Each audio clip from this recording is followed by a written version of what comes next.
Era 10 de agosto de 2019. Comenzábamos un viaje a la Bretaña francesa. Nos esperaban muchos kilómetros por delante e hicimos nuestra primera parada en Olite, Navarra.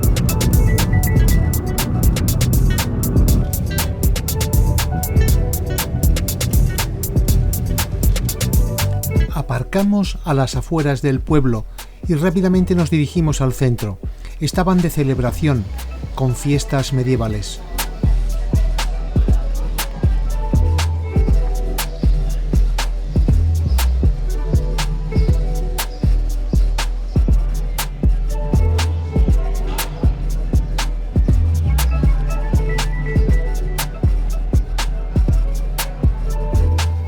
Esta es la iglesia de San Pedro Apóstol de Olite, con una aguja octogonal puntiaguda en su estructura que se vislumbra desde antes de entrar al pueblo.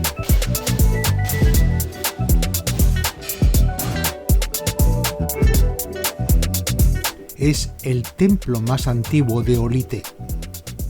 El retablo mayor está dedicado a San Pedro y contiene las figuras de San Fermín y San Francisco Javier.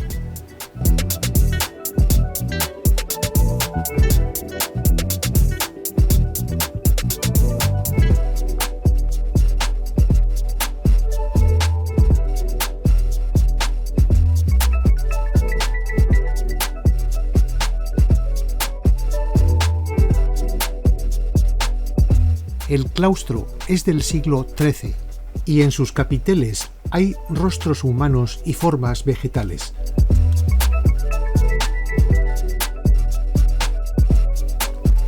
Sobre el césped hay unas lápidas románicas, tal vez de antiguos enterramientos.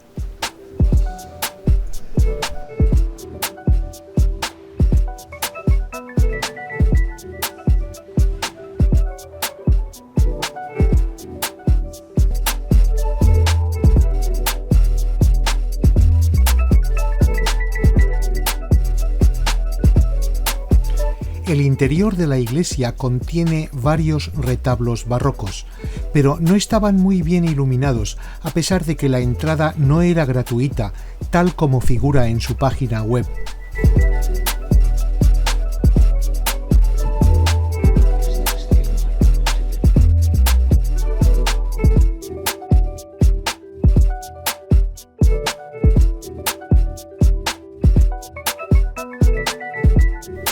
Este templo, inicialmente románico, tuvo ampliaciones y reformas durante el siglo XVIII. La capilla de la Virgen estaba decorada con pinturas murales de finales del siglo XIII, que hoy se conservan en el Museo de Navarra de Pamplona.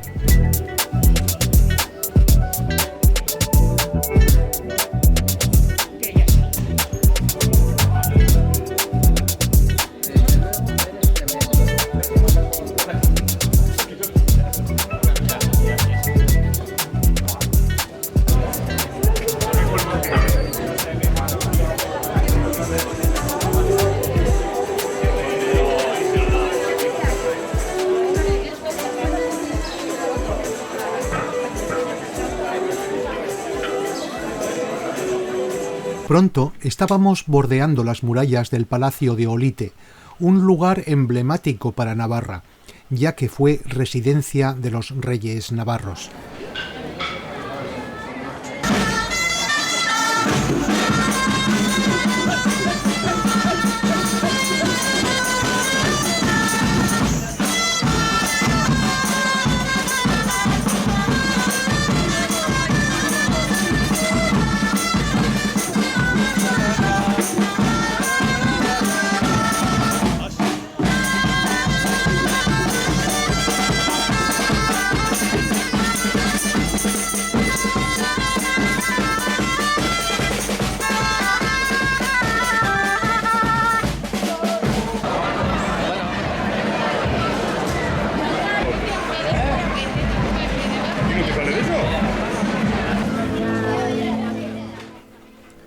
Había un mercadillo medieval a los pies de los muros del castillo, que estaba bastante concurrido y daba un aire festivo al claro y caluroso día, que registraba 28 grados de temperatura.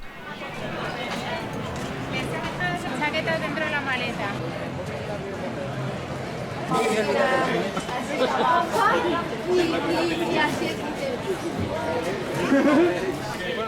Pared con pared con el Palacio Real está la iglesia de Santa María la Real, cuya portada está enmarcada en un atrio rectangular sin cubierta, formado por arcos ojivales, cuya única finalidad parece ser resaltar la fachada del templo.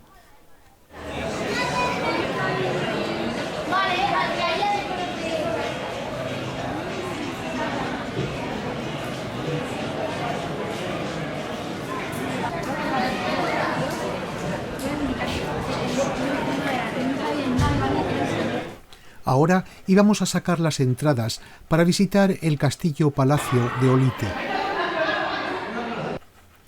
Una vez dentro del recinto, al que habría que llamar con más propiedad palacio en lugar de castillo, se aprecia un cierto desorden en su diseño, y es que su edificación no se realizó como un proyecto de conjunto, siendo el resultado final más bien obra de sucesivas ampliaciones y reformas que se iban sucediendo en el tiempo, aunque la mayor parte de las obras se afrontaron a finales del siglo XIV y principios del XV.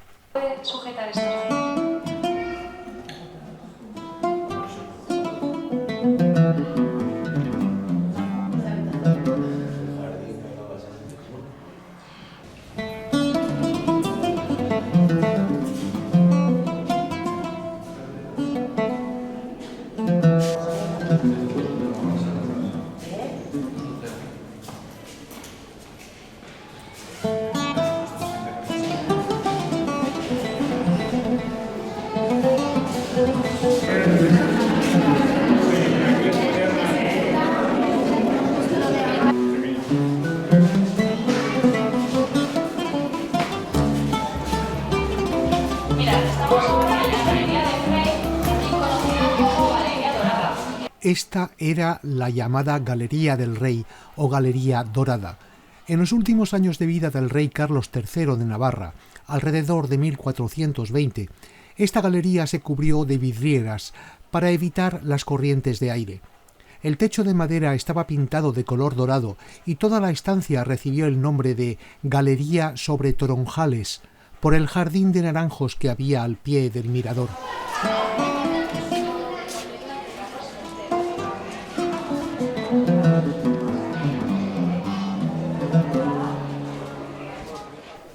Este fue el Palacio de los Reyes de Navarra, y su construcción, promovida por Carlos III el Noble y su esposa Leonor de Trastámara, está inspirada en el gótico francés, aunque posee características del gótico catalán valenciano mallorquín, y también inglesas, lo que le da un aspecto anárquico a su silueta que sobresale de entre las casas de la población.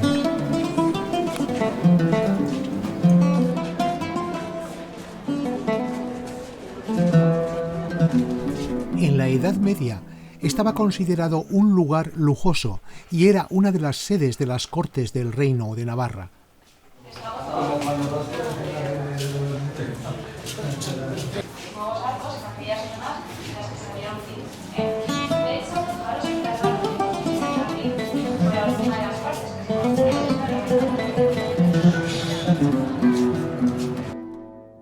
En marzo de 1488, los monarcas navarros firmaron con los reyes católicos el llamado Tratado de Valencia, por el cual los monarcas navarros Catalina de Foix y Juan III de Albret cedían la tutela del reino para evitar las represalias que Castilla había impuesto y que de hecho impedían el comercio a los navarros. En ese tratado, los reyes católicos no reconocieron los derechos al trono de Navarra de Catalina, trono que también pretendía Fernando II de Aragón, esposo de Isabel I de Castilla.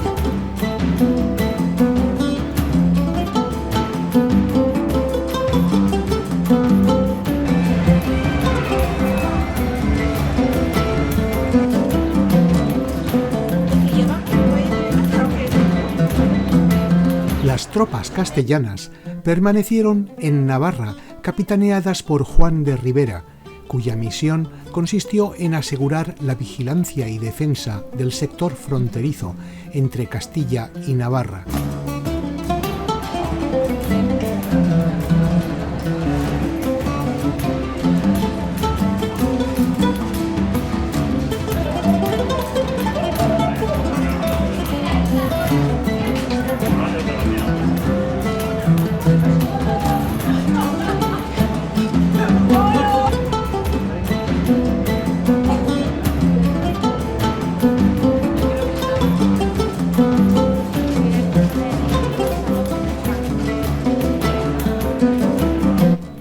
Alguien que haya estado en Carcassonne presiente un parecido razonable al ver estas cúpulas. Tal vez ambos lugares han sufrido reconstrucciones de dudoso criterio histórico, pero que sin embargo resaltan un cierto efecto estético de imaginario castillo medieval.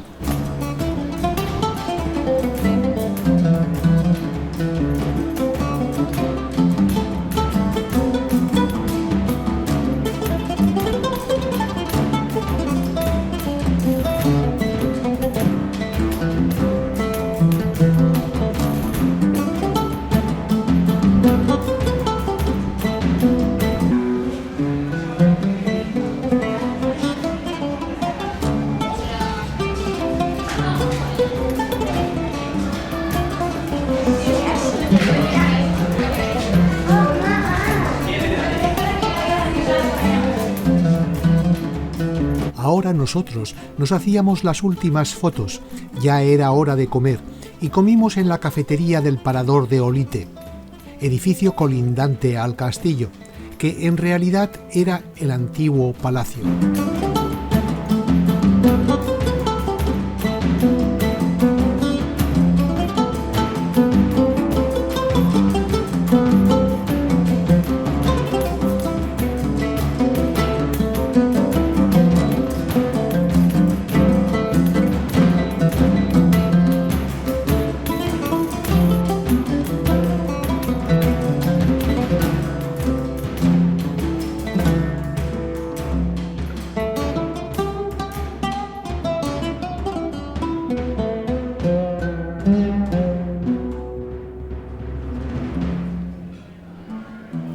Aquí comimos.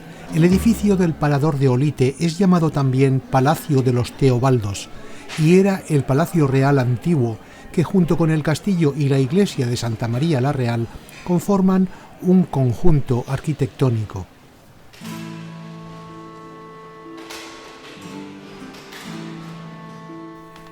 Tras la comida visitábamos la iglesia de Santa María la Real. Su arquitectura es gótica y el principal elemento destacable es el retablo renacentista de Pedro de Aponte, que contiene 28 tablas de pintura al óleo, representando pasajes de la vida de la Virgen, aunque también hay escenas de la vida de Jesús, dispuestas en 5 filas de arriba a abajo, pero no son pinturas que estén dispuestas en un orden. Tal como están, es difícil seguir con claridad una historia.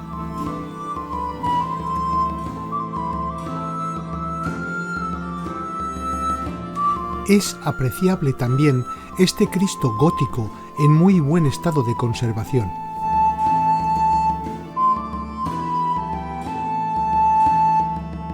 Esta iglesia se empezó a construir en el siglo XIII junto con el Palacio Real para ser utilizada por los monarcas navarros en sus actos religiosos.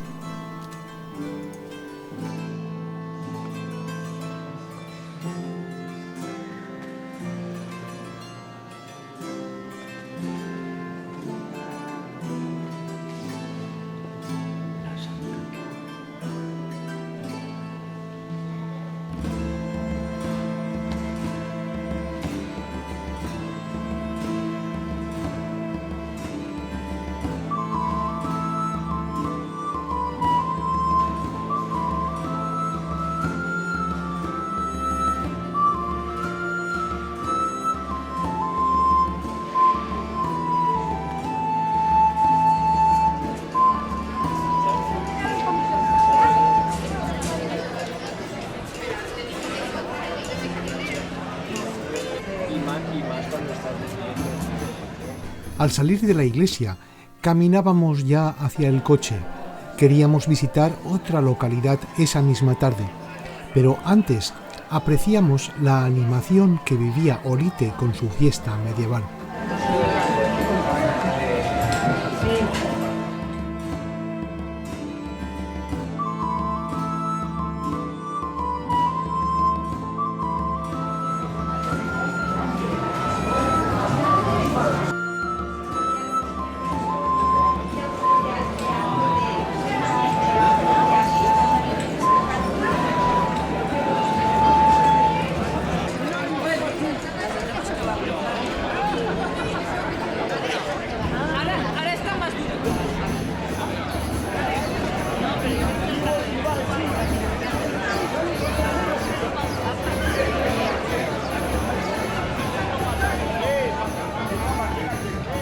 Durante la visita al castillo de Olite, nos habían hablado de un pueblo medieval cercano que merecía la pena visitar. El pueblo es Ujué y figura en todas las listas de pueblos con encanto, así es que ahora nos dirigiríamos hacia allí.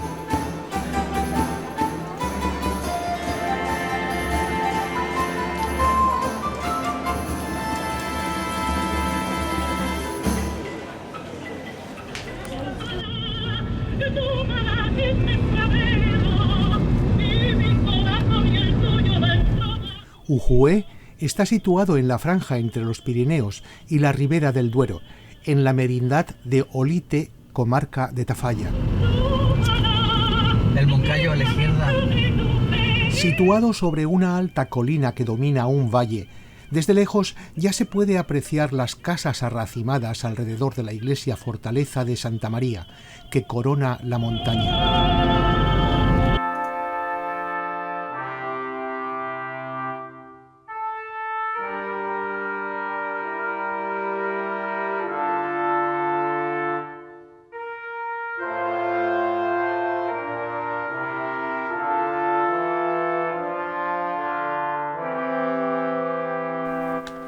Y esto era Ujué, una preciosidad medieval por la que han pasado los siglos sin inmutarse, altiva, observando desde una atalaya el transcurso del tiempo, imperturbable, manteniendo su testimonio para las épocas futuras.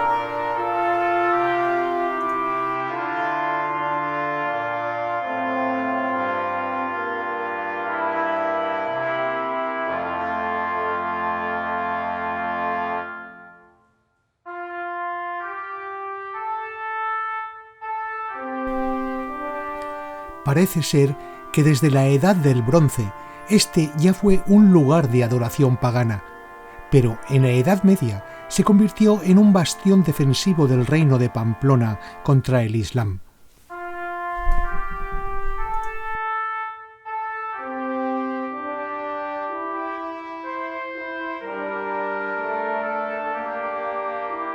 La palabra Usué en vasco significa paloma.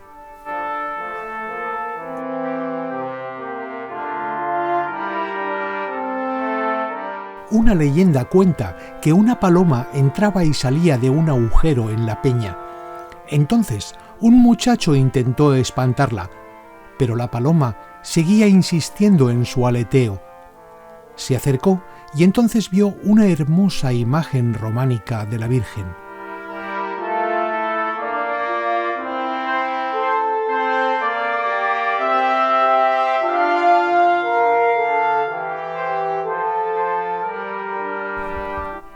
Dentro de la iglesia, la imagen de la Virgen de Ujué y el corazón de un rey, Carlos II de Evreux, llamado el Malo, que quiso que su corazón descansara embalsamado a los pies de la Virgen.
románico y el gótico confluyendo para crear un ambiente mágico.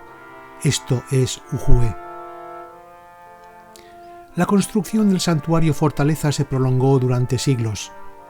Desde la corte de Olite, Carlos III de Navarra organizaba frecuentes peregrinaciones a este santuario, costumbre que siguió también su hija, Blanca de Navarra. Actualmente es lugar de peregrinación para romerías a las que acuden vecinos desde Tafalla y otros pueblos de la zona.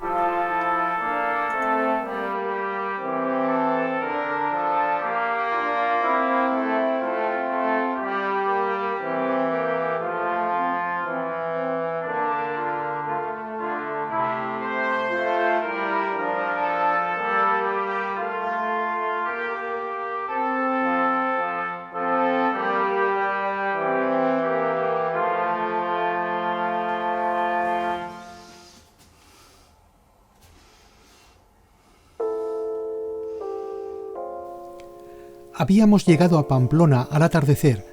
Era el primer periplo del viaje y esta es la habitación donde nos alojaríamos en el Hotel Tres Reyes.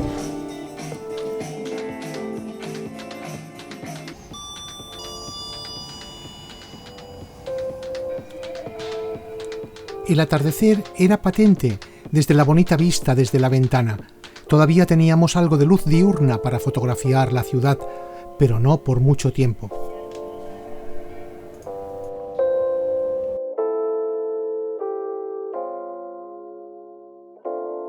Frente a nosotros, la mismísima iglesia de San Lorenzo, a la que mucha gente confunde con la iglesia de San Fermín, que en realidad es una parroquia de la ciudad que se encuentra en otro lugar.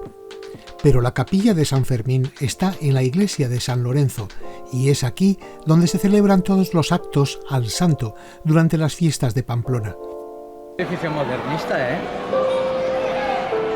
de 1913.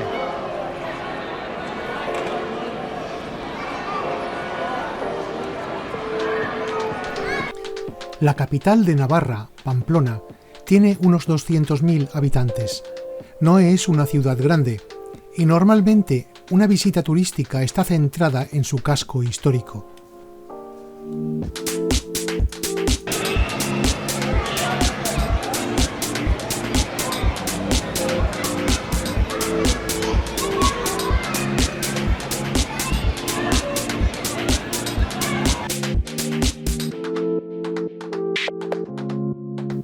Pronto llegábamos a la plaza consistorial con la fachada barroca de su ayuntamiento.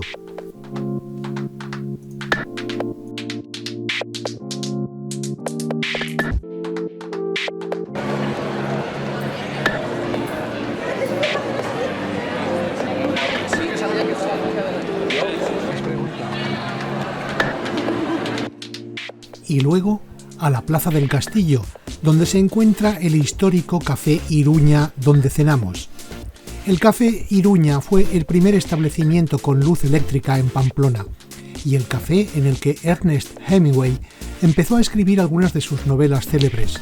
Aquí está el llamado Rincón Hemingway, con una estatua de bronce a tamaño natural del escritor realizada por el escultor José Javier Doncel. Así, el Café Iruña emula al Floridita de La Habana, que también cuenta con un rincón Hemingway. Columnas de hierro forjado, espejos y lámparas de época en un café del siglo XIX.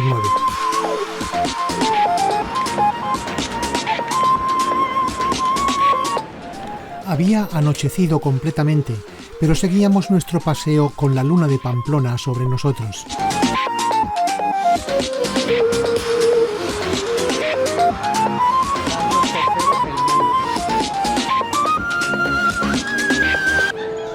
Nos marchábamos ya a dormir. Al día siguiente nos esperaba una jornada intensa, pero visitaríamos la catedral antes de marchar hacia Burdeos.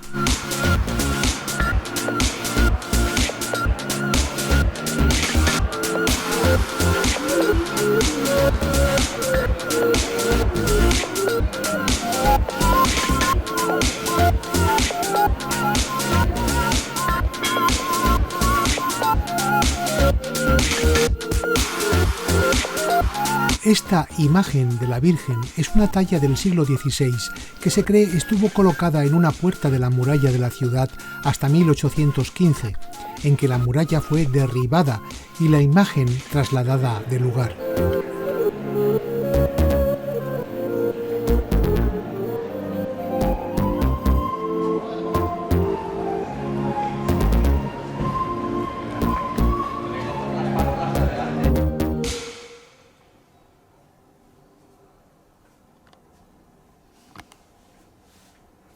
Marca 17 grados ahora. A la mañana siguiente, el cielo aparecía muy nublado desde la ventana de la habitación.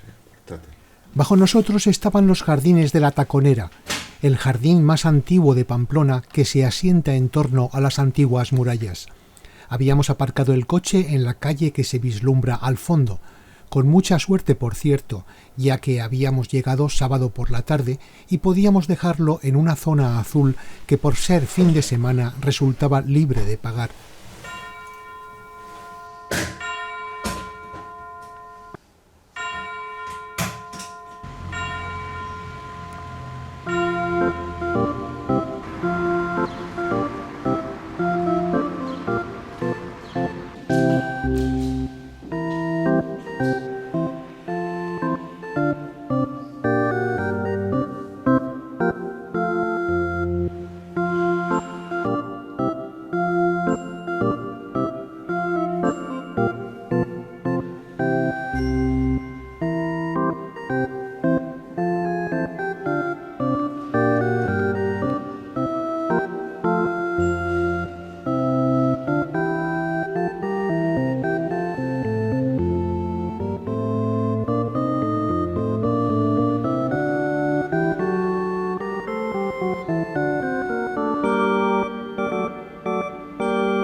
Tras la visita a la capilla de San Fermín en la iglesia de San Lorenzo, seguimos nuestro paseo por Pamplona camino de la catedral, pero atravesando el centro de la ciudad.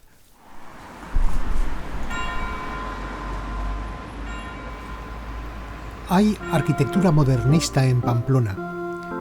Era domingo, el día estaba nublado y no había mucha gente por la calle.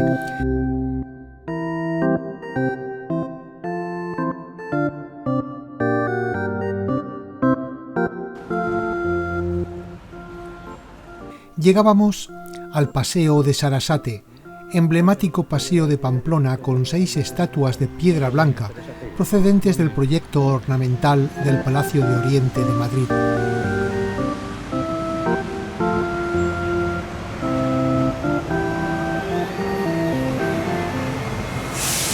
Al fondo del paseo y frente al edificio del Parlamento de Navarra está el monumento a los fueros, levantado en 1903, cuando desde Madrid se intentó suprimir el régimen fiscal navarro.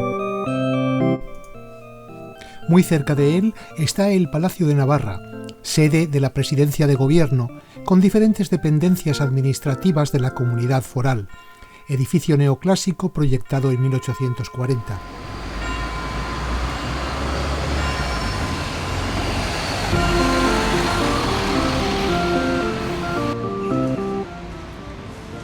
Ahora, frente al Palacio de Navarra, veíamos la estatua de Carlos III de Navarra, que reinó a finales del siglo XIV, principios del XV. Habíamos oído hablar de él en Olite y también de su padre, Carlos II, cuyo corazón estaba al pie de la Virgen de Ujué.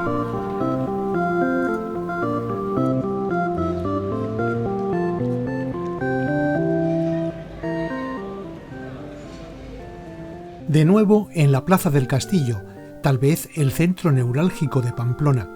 Hay que imaginar a esta ciudad a finales del siglo XIX con una muralla que dificultaba la expansión y creaba dificultades a la población. Por ello, hubo un proyecto de ensanche y las murallas se derribaron en 1915.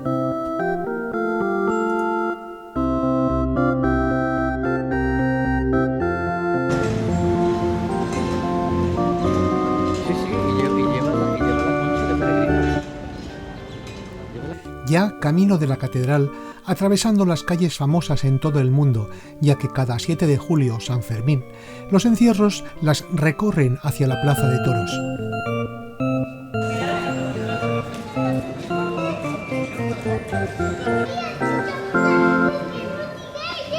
La fachada neoclásica terminada en 1800, obra de Ventura Rodríguez, se construyó para sustituir a la primitiva que era románica, pero estaba muy deteriorada. A pesar de la fachada neoclásica, en el interior de la Catedral de Pamplona predomina el gótico, influencia de las catedrales góticas francesas, en particular la de Bayona, aunque también hay románico. No en vano, la monarquía navarra estaba emparentada con las dinastías francesas de los Évreux y los Champagne.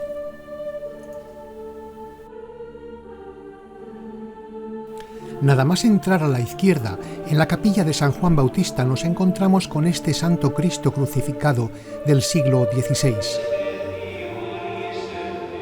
Este otro Cristo sobre el llamado retablo de Caparroso, ambos del siglo XVI, en la capilla de Santa Cristina.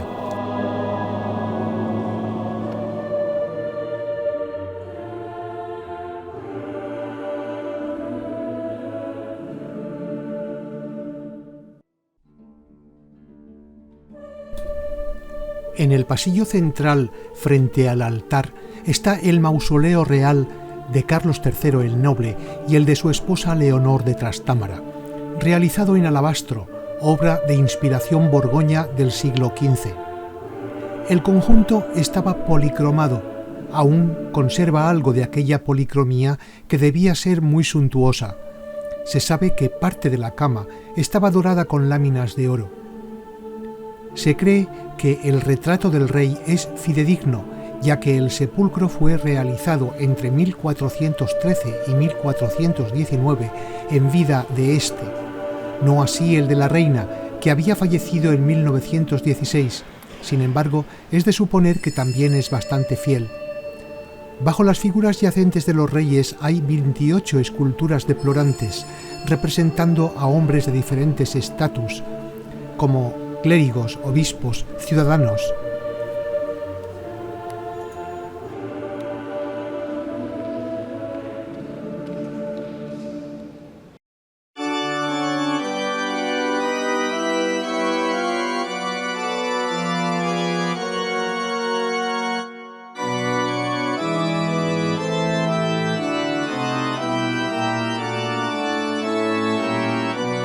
En el altar central hay un baldaquino neogótico con la talla románica de Santa María la Real del siglo XII, revestida de plata, y es la imagen de la Virgen más antigua que se conserva en Navarra.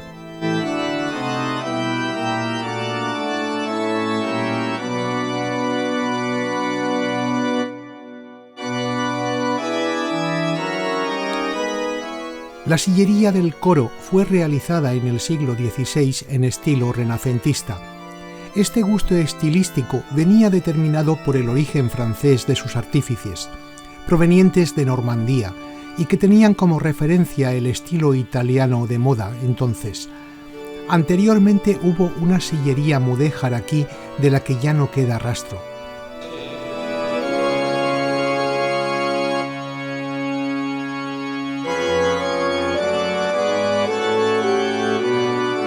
En esta catedral se celebraban los actos más importantes para el Reino de Navarra, como coronaciones, matrimonios y funerales de la familia real, y también las Cortes de Navarra se reunían aquí.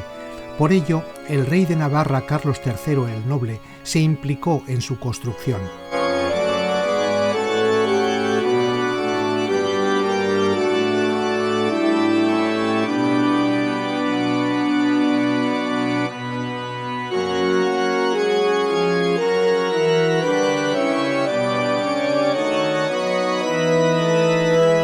La girola contiene varias capillas con retablos como este del siglo XVII, en la llamada Capilla Sandoval, con un calvario en la parte superior y debajo la figura de San Benito Abad.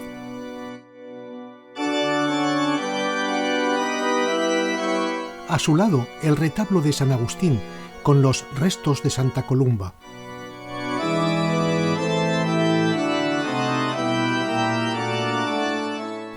Este es el retablo de los capellanes, de 1713, dedicado a Santa Bárbara y Santa Águeda, con un crucifijo del siglo XVII y la urna de San Fidel de 1731.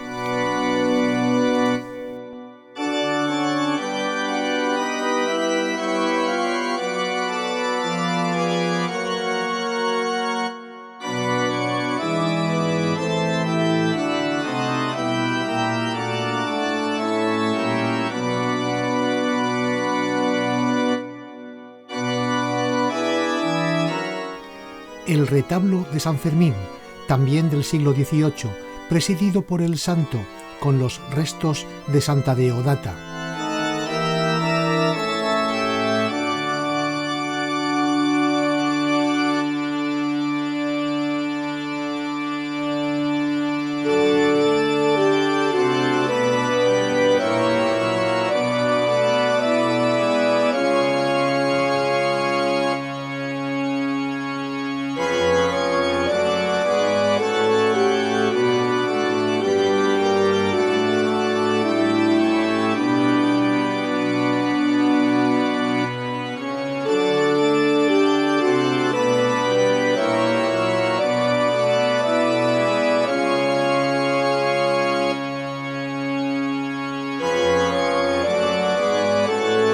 El retablo gótico de Santo Tomás de 1501 es quizás el más valioso de los que contiene la catedral.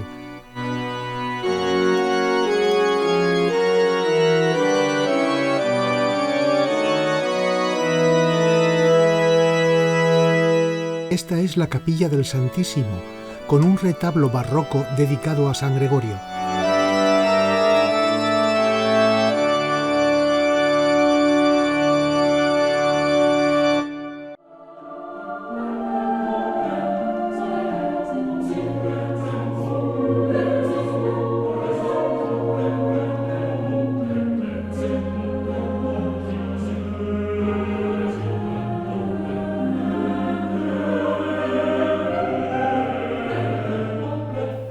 Este cuadro de San Cristóbal fue pintado por Pedro de Rada en 1773.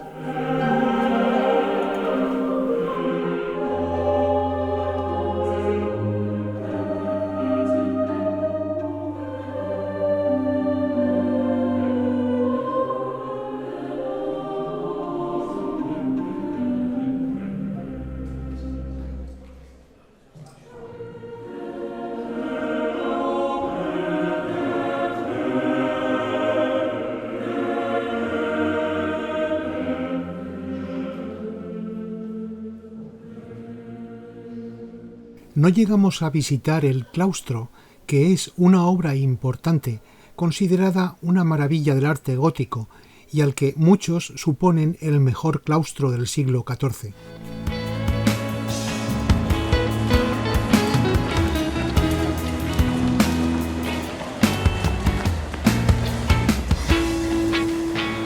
Cuando habíamos salido del hotel por la mañana, no había prácticamente nadie por las calles. Ahora la ciudad estaba más animada, pero nosotros debíamos partir. Estos eran los últimos minutos de estancia en Pamplona.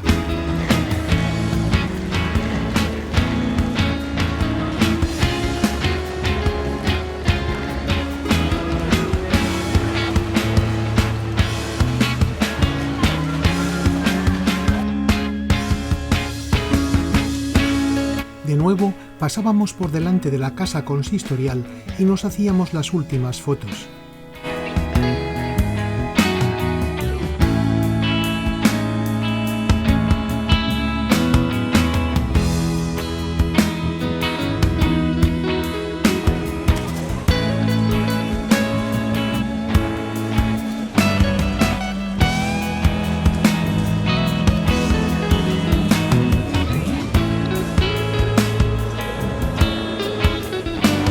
Pero al pasar por delante de la iglesia de San Saturnino, le dimos una mirada. Acababan de terminar la misa y estaban apagando las luces, como despidiéndonos de Pamplona.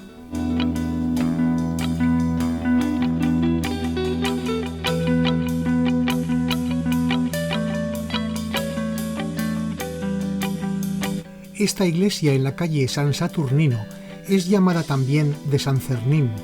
Es del siglo XIII, con retablos barrocos. Pero nosotros marchábamos ya. Nuestro destino era la Bretaña francesa y nuestra próxima meta era Burdeos.